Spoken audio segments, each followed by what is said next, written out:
corporate profit as a percentage of GDP stands near a 40-year high, but companies are just not hiring the way they used to. We're joined now by Jason Trennert. He's the chief investment strategist at Strategas Partners. Jason believes that the concerns about Washington are the reason that companies are hanging on to their cash. Is that it? I think the so. Uncertainty? You know, I think actually it's not that unusual after a recession for corporate profits as a percentage of GDP to rise. Mainly because companies try to do more with less, and they hang out for a while in terms of capital spending and hiring. Capital spending's come back, but hiring hasn't. And I truly believe, just spending a lot of time talking to companies, that a big part of it is simply the, I guess, hyperactivity out of Washington, where people really don't know what the rules are. So there's a certain extent to which capital is on strike.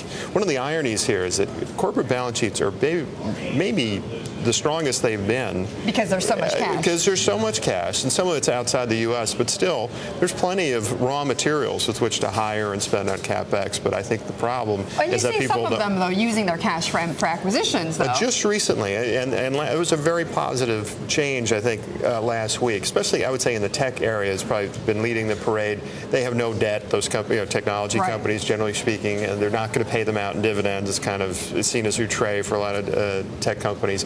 I think it's for the other companies, more traditional companies, that don't necessarily define them always as growth companies, where the questions, especially in terms of dividends and share repurchases, I think a lot of the questions about the dividend tax and capital gains tax cuts for expiring are a big part of the problem. Is there one Washington topic in particular? I mean, I hear people say things like Bush tax cuts, that keeps coming up on reasons for uncertainty. Like, what is the #1 reason of uncertainty coming from Washington? Well, I would say, if you look at it, about 40% of the S&P 500 has been in front of Congress this year, between healthcare, financials, 40%. And energy. Okay, so, after a while, if you're running a company, you say, when is it my turn in the barrel? And so, there's part of that. I think right now, I think the Bush tax cuts would probably be the biggest issue facing Washington, but there's also a lot of uncertainty surrounding the bills that were just passed, financial regulation and healthcare, because, as you know, a lot of those costs don't come until the out years. So a lot of people are going through that, saying, what is this really going to cost me? When is it going to cost me? So I think that's part of the problem. Would you agree with that, Jim? Yeah, I do agree with Jason. I think a lot of the confusion and the hesitation among the business community to reinvest is certainly aimed at Washington, which is so new.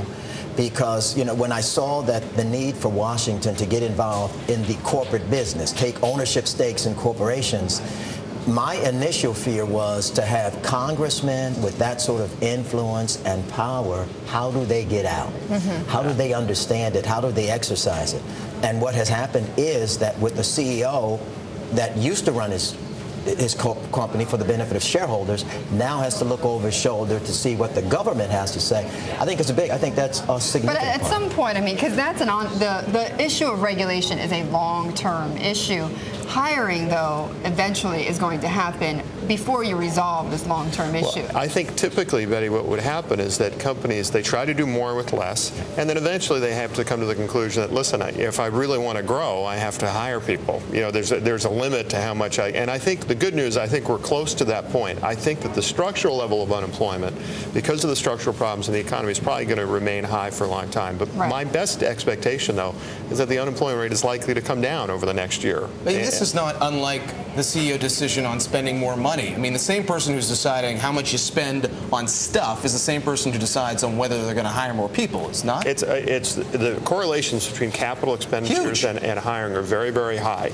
The difference, of course, is that, a new computer system doesn't need health care, or, so there's a little bit of a capital for labor substitution that people are saying, at the margin, if I buy this computer system, it's not going to complain and ask me for a raise a year from now or something, and so I think there's part of that, but eventually I think they're going to hire some people.